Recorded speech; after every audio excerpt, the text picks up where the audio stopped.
Rizz has become a cultural sensation in just the past year, even making it all the way to the Merriam-Webster dictionary. But psychologists have been studying rizz, charisma, for over a century, and the rizz research points to a few simple traits that define charisma in social situations. If you're new here, I'm Sanjeev. I'm a cognitive scientist from UC Berkeley looking for evidence-based ways to communicate and connect with the people in our lives. Today, we're using decades of psychology research to deconstruct rizz, break down 3 key habits, and a bonus that can instantly make us more charismatic. Habit number 1, curiosity. The link to charisma is clear. Research from 2012 found that curious people have more positive social interactions and leave those interactions with closer relationships. Here's why. In conversation, most of us listen to reply. So when someone's talking to us, we're figuring out what to say next even before they finish their sentence. But a curious person does not listen to reply, they listen to learn.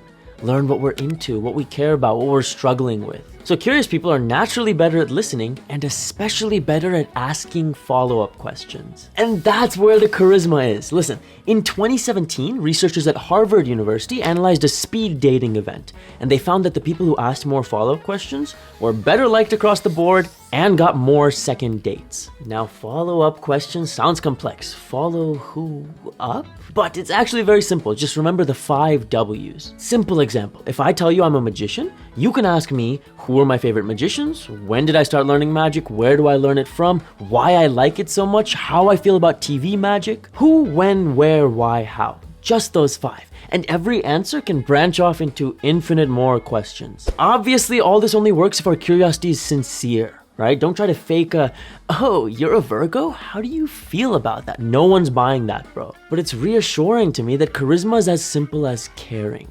Just caring to learn about the people around us. One of the pillars of Olivia Fox-Cabon's incredible book, The Charisma Myth, is our habit number 2. It's physicality. In the book, she says our body language telegraphs our internal state to the people around us. So, to really be charismatic, we need charismatic body language. So what is this charismatic body language? Well, my background was as a nationally ranked public speaker. I even coached public speaking for years. And we'd trained the most minute details. The exact position of a hand, if your fingers are open or closed, exactly how many seconds it's in the air. Nerd stuff, bro. But when it comes to charisma, the research focuses on just 2 things. 2 parts of body language with the biggest ROI for our relationships. Here's the first one. Research from 2018 found that eye contact reliably evokes affective arousal. It's a fancy science way of saying it triggers our brain's reward pathways. I'm gonna repeat that. When we look into someone's eyes, their brain feels like it's won something.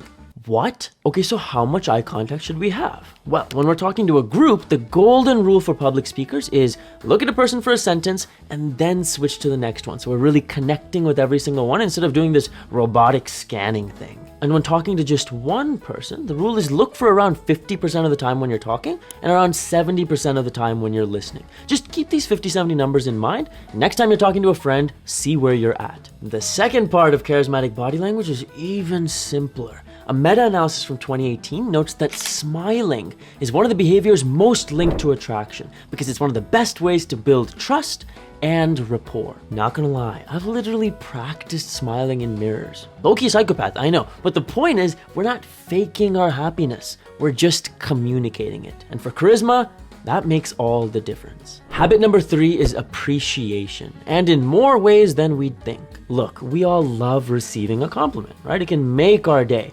But researchers Zhao and Epley found that we underestimate how giving a compliment could impact someone else. We don't realize it could make their day. So even if we think of a compliment, we don't say it, which sucks. I mean, I still remember the most meaningful compliments I've received, right? I think about them years later, which is what we could be giving to someone else. And on top of that, appreciation is huge for charisma because of a 1998 discovery called spontaneous trait transference. Listen, researchers found that we're perceived as having the same traits we talk about in others.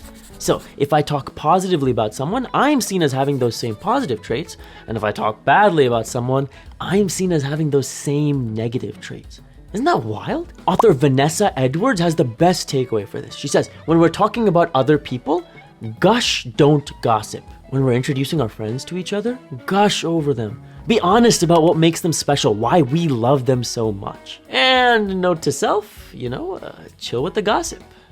Not very charismatic. And finally, the bonus habit for rizz, a bit more risky than the other habits in this video, it's humor. The risk is because two of the humor types, affiliative and self-enhancing, were seen as charismatic, led to more attraction. But the other two humor types reduce attraction.